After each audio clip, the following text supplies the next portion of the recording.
Comencemos, señora Blanca Chancoso, con un recuerdo. En 1990, levantamiento indígena. Posteriormente, los indígenas deciden, pues, terminar con sus relaciones con los partidos políticos y buscar otras alianzas con los movimientos sociales.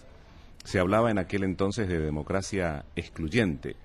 ¿Estamos ahora frente a una democracia incluyente? No sabemos qué concepto tienen de la democracia para unos y cuál es para otros. Porque muchos hablan de democracia cuando solamente va a las urnas a dejar el voto y a partir de eso lo hablan de democracia, pero durante todo el tiempo no ha habido. En relación a los espacios que podamos integrar, igualmente, yo diría que no es solamente de la integración los espacios. En el caso de ahora creo que nos hemos ganado a través justamente de esa lucha, de la seriedad, la consecuencia con nuestros principios. Nos hemos ganado ahora. El reto era, después del 2000, que decían, bueno, quieren poder, entonces participen en las elecciones. Nosotros desde más antes hemos ido participando, pero no en todos los espacios, sino en los espacios locales y la diputación. Y incluso en estas últimas hemos participado más en los poderes locales y en la diputación, hasta el parlamentario andino, y no la presidencia y vicepresidencia. Pero a través de la alianza, porque a través de Pachacutic se hizo una alianza para la presidencia y vicepresidencia, que es con miembros de otro partido, como en el caso de Lucio Gutiérrez. Y es la alianza ganadora. Entonces nosotros somos parte de la alianza ganadora. Entonces yo creo que Lucio Gutiérrez no nos ha dado nada a nosotros, sino que siendo ganadores estamos formando parte ahora, obviamente con dos indígenas, lo que nunca en la historia se dio, ¿no?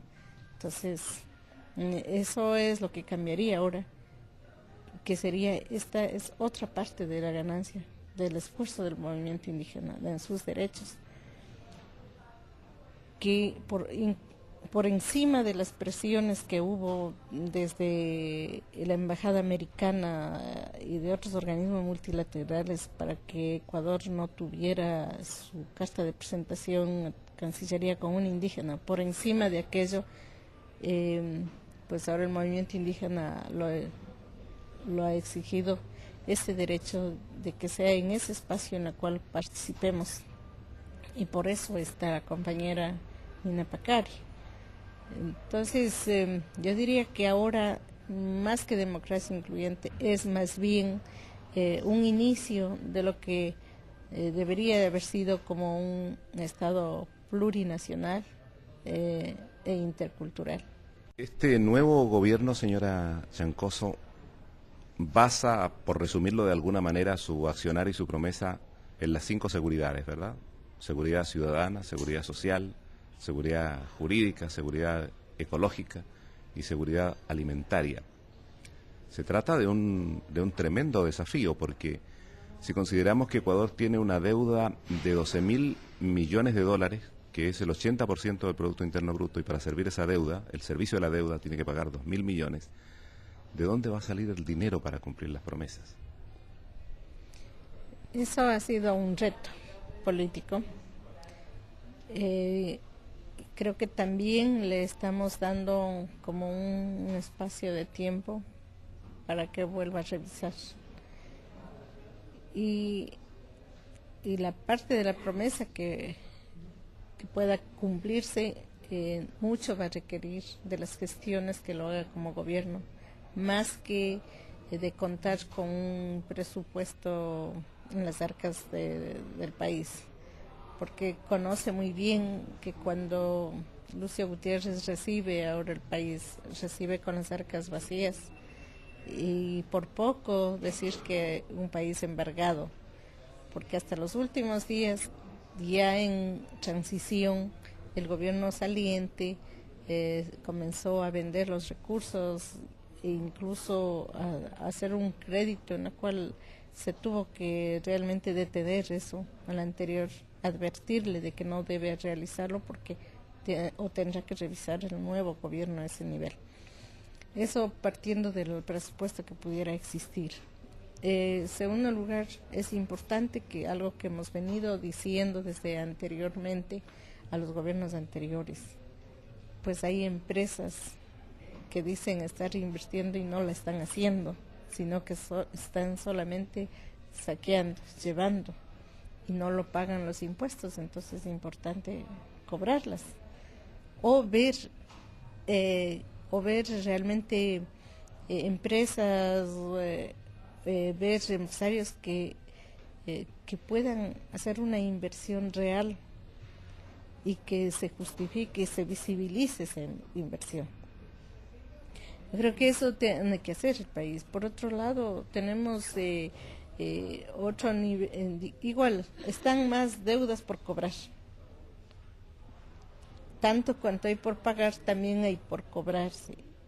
Y si unimos eso, si en realidad se cobrara eso, sí alcanza ese presupuesto para hacerlo. Igualmente, si exigimos, creo que desde las otras instancias que,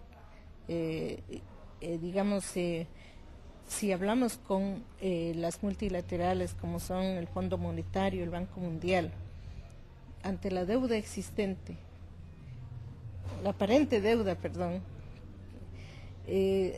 si quisiéramos que consideren en los términos de apoyo al país, que ellos dicen hacerlo, entonces deberían reconsiderar las medidas que exigen que se impongan en el país.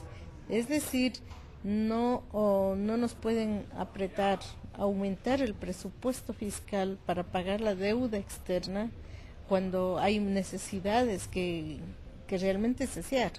Ahora, es cierto que el país aparentemente en sus condiciones puede ser un país muy rico en recursos. Así es. El petróleo ha elevado, la venta del petróleo se ha elevado. Igualmente hay otros recursos que explotar aparentemente. Pero lo que no reconocen y quizá es cómplice en los organismos multilaterales, es al no cobrar y al no denunciar de que hay deudores, hay banqueros deudores y que lo conocen muy bien, que obviamente el gobierno ha garantizado. Entonces, no toman en cuenta que también por esa misma causa los gobiernos anteriores han despilfarrado la economía del país. Entonces, obviamente no hay de dónde coger. Y la ciudadanía, la gente en el país está empobrecida. Está empobrecida porque se han llevado mucho. Los banqueros se han llevado la plata de los ahorros de los jubilados, de los pequeños ahorros de la gente pobre que tenían también. Y bueno, de todos los que tenían, los banqueros se llevaron a causa de que estaban preparados para administrar. La confianza que les depositó, lo poco que pudieron dejar en esos bancos, se llevaron y los gobiernos son cómplices. Entonces, también el país ha quebrado con la dolarización. Hay una gran inflación. Entonces estamos en una crisis económica el país. Y se han festinado de los recursos anticipadamente. Por eso el país está pobre. Y esta parte es la que no reconocen los organismos multilaterales, el Fondo Monetario ni Club París, no reconocen y solo exigen porque le ponen dentro de sus estadísticas como un país con recursos.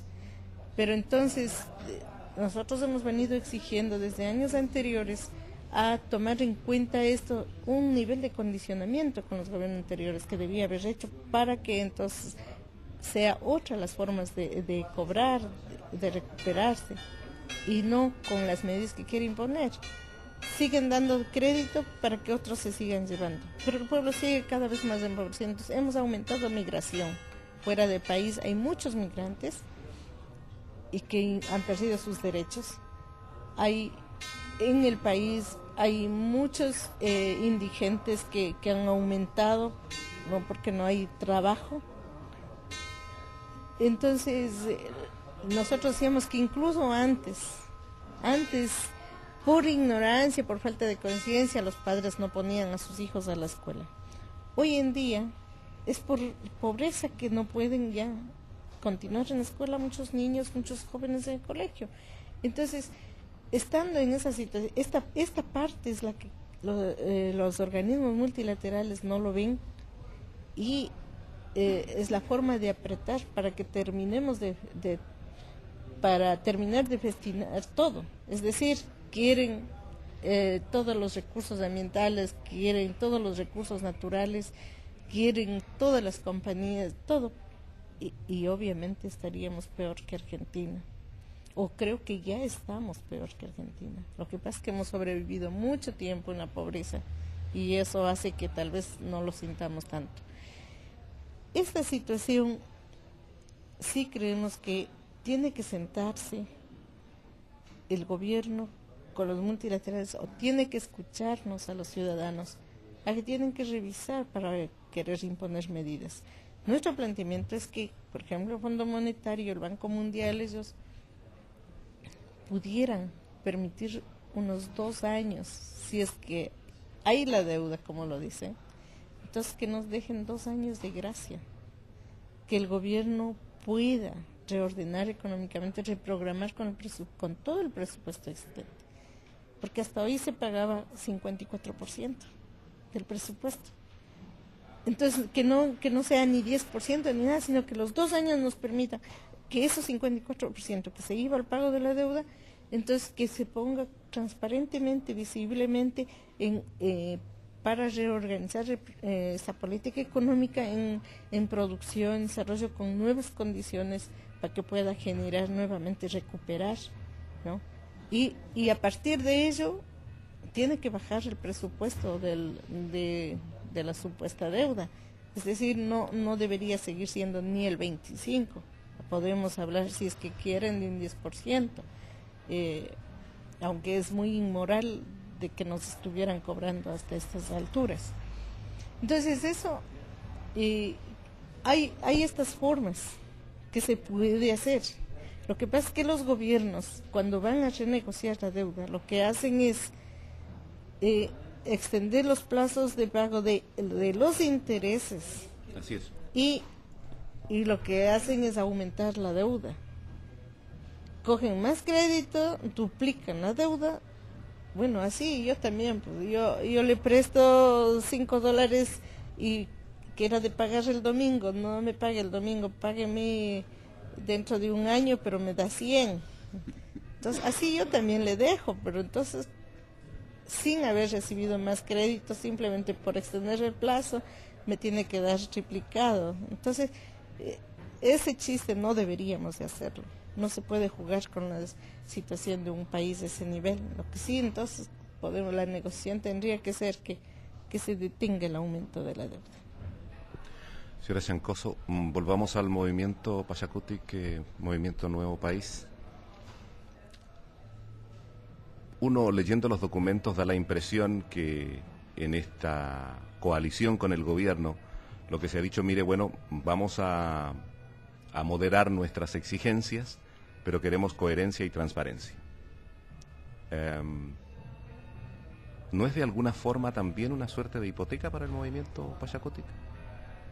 Mire, yo creo que el movimiento Pachacutic está en un proceso que justamente orienta esta participación en el proceso electoral, pero también dentro de ese mismo marco trata de expresar justamente los intereses, los planteamientos alternativos que hiciéramos en ese campo político, los movimientos sociales y los pueblos indígenas. Entonces no creo que claudiquen, sino porque sus principios se mantienen, ¿no? Y si a través de esto usted se refiere al movimiento indígena, el movimiento indígena tiene su propia organización, que es la Confederación de Nacionalidades Indígenas Ecuador, la CONAIE. La CONAIE, así es. Y siendo así, la CONAIE no ha claudicado, absolutamente. Sus miembros... Ya lleva 16 años, ¿verdad? 1986 lo crearon. 86. Así es. Sí. Entonces, sus miembros que han participado, creo que no estamos cambiando. Es verdad que se ha acelerado los tiempos, se va acelerando. Esta vez mismo, o sea, que hubiéramos seguido un proceso, porque nosotros siempre hablamos de la construcción de un nuevo Estado, la construcción del poder, desde los términos que vamos planteando. Y ahora hemos dado un salto, no sé si 2 años más, 10 años más, pero hemos dado un salto en la cual nos exige a nosotros también correr un poco más ahí. Ahí podemos tener algunos vacíos y debilidades también, porque no alcanzamos la perfección. Lo malo está en que es un doble reto para los pueblos indígenas, porque como hemos cuestionado por la situación que hemos vivido, y como también los pueblos indígenas con nuestros hechos hemos ido logrando ciertos niveles de opinión, de vocería y de exigencias. Algunos, o sea, estos hechos han logrado confianza, credibilidad del movimiento indígena. Para algunos, para muchos, por sobre la credibilidad, le preocupa tener que reconocer que seamos los indios los que estemos en ese espacio. Y es un poco inaceptable para ellos. Y en esa condición nos ponen doble reto, porque nos quitan el derecho a equivocarnos, nos quitan el derecho a muchas veces a desaciertos que podemos tener. Y entonces, y de ahí quitarnos la voz, y de ahí querer nuevamente de que no estuviéramos presentes. Es en esa situación en la que nos ponen a nosotros. Pero creemos que es un proceso en el cual no es una individualidad la que va. Posiblemente individualmente muchos se quemen, individualmente muchos se quedarán, pero la organización va a continuar con sus propuestas. Si es que nos equivocamos ahora, igual dentro de un proceso colectivo vamos nuevamente a replantearnos. Y es por eso que decimos no vamos a claudicar. El Pachacuti va a estar vigilante, y si es que el Pachacuti se pusiera en riesgo este nivel, yo creo que igualmente hay muchos ojos, muchos pensadores a su alrededor, que son miembros, como para que vuelva a reencaminar. Yo sé que en la actualidad con el gobierno actual es a nivel de alianza, y nosotros estamos, claramente el Pachacuti reconoce, cuanto a nosotros reconocemos de que hemos ganado, pero no tenemos ni presidente, igual ni el poder del gobierno, no la tenemos. Es que es una realidad contradictoria al mismo tiempo. ¿Cómo es que ganan si no tienen? Sí, es eso la verdad, pero por eso mismo exige esta situación a que las 24 horas mantengamos los ojos abiertos y estar con una vigilancia permanente. Pues si es que en este proceso no logra consensuar, y una muestra más de nosotros, de que buscamos cómo ver algo por el país. No es que estamos con la vanidad de los indígenas en este espacio para indígenas. Es una cosa que estamos haciendo, es participando con nuestro derecho, ejerciendo nuestros derechos como ciudadanos ecuatorianos, siendo indígenas, pero para el país.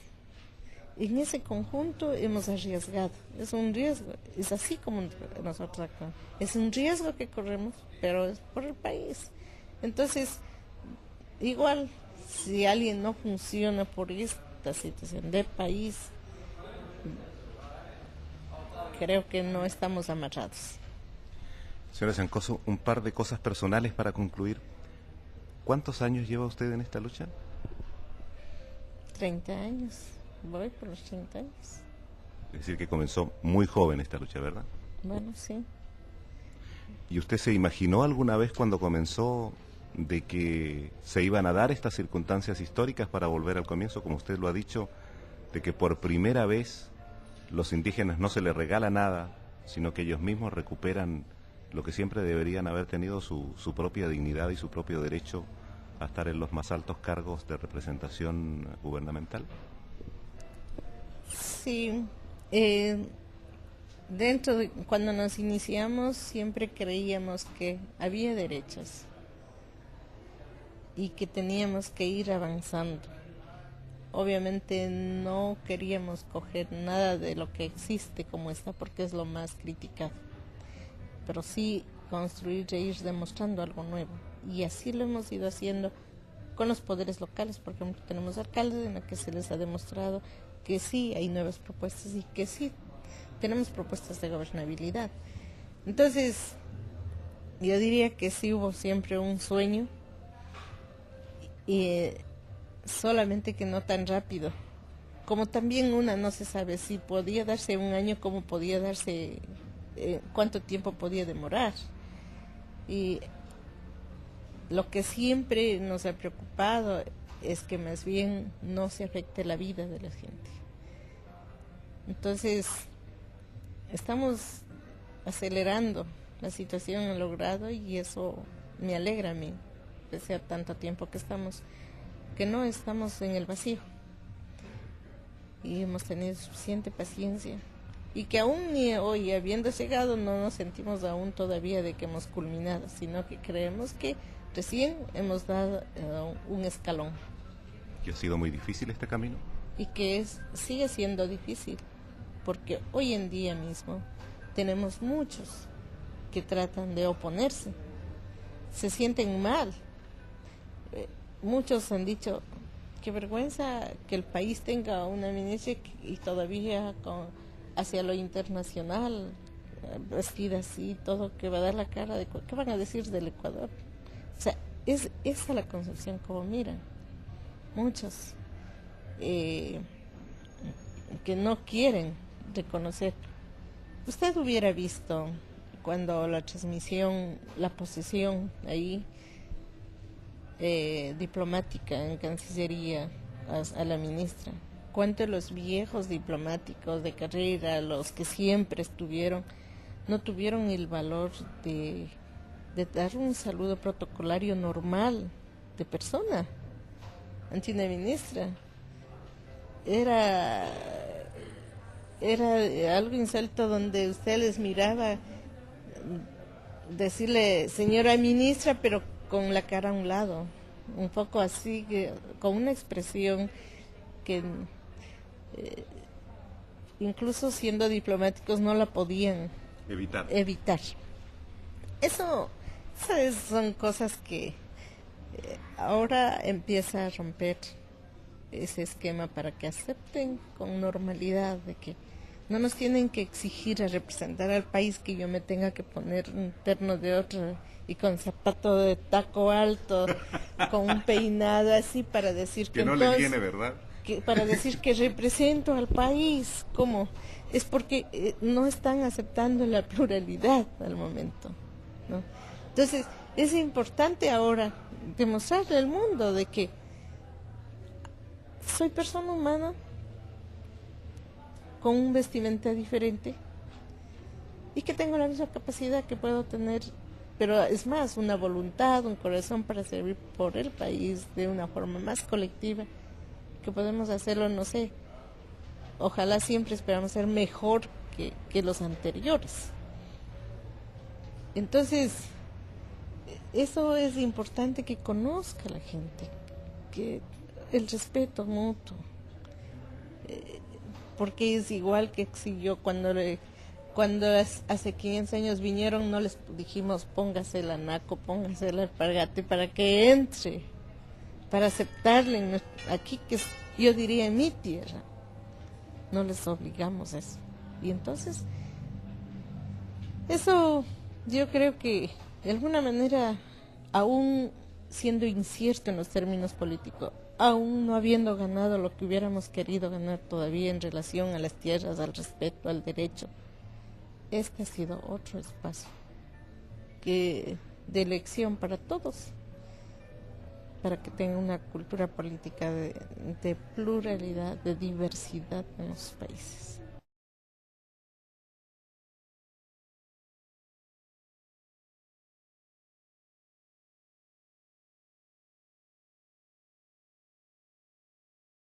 Carta de presentación a Cancillería con un indígena, por encima de aquello, pues ahora el movimiento indígena lo ha exigido, ese derecho de que sea en ese espacio en el cual participemos, y por eso está la compañera Nina Pacari. Entonces, yo diría que ahora, más que democracia incluyente, es más bien un inicio de lo que debería de haber sido como un Estado plurinacional e intercultural. Este nuevo gobierno, señora Chancoso, Parte de la alianza ganadora.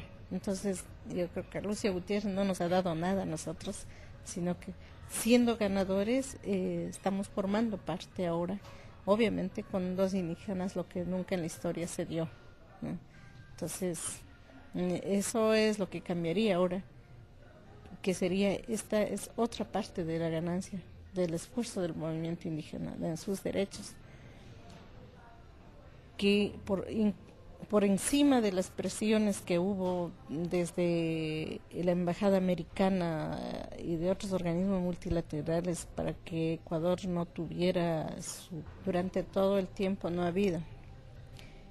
En relación a los espacios que podamos integrar, igualmente, yo diría que no es solamente de la integración en los espacios. En el caso de ahora creo que nos hemos ganado, a través justamente de esa lucha, de la seriedad, la consecuencia con nuestros principios, nos hemos ganado ahora. El reto era, después del 2000, que decían, bueno, quieren poder, entonces participen en las elecciones. Nosotros desde más antes hemos ido participando, pero no en todos los espacios, sino en los espacios locales y la diputación. Y incluso en estas últimas hemos participado más en los poderes locales y en la diputación, hasta el parlamentario andino, y no la presidencia y vicepresidencia. Pero a través de la alianza, porque a través de Pachacutic se hizo una alianza para la presidencia y vicepresidencia, que es con miembros de otro partido, como en el caso de Lucio Gutiérrez. Y es la alianza ganadora. Entonces nosotros somos parte. Comencemos, señora Blanca Chancoso, con un recuerdo. En 1990, levantamiento indígena. Posteriormente, los indígenas deciden, pues, terminar con sus relaciones con los partidos políticos y buscar otras alianzas con los movimientos sociales. Se hablaba en aquel entonces de democracia excluyente. ¿Estamos ahora frente a una democracia incluyente? No sabemos qué concepto tienen de la democracia para unos y cuál es para otros, porque muchos hablan de democracia cuando solamente va a las urnas a dejar el voto y a partir de eso lo hablan de democracia, pero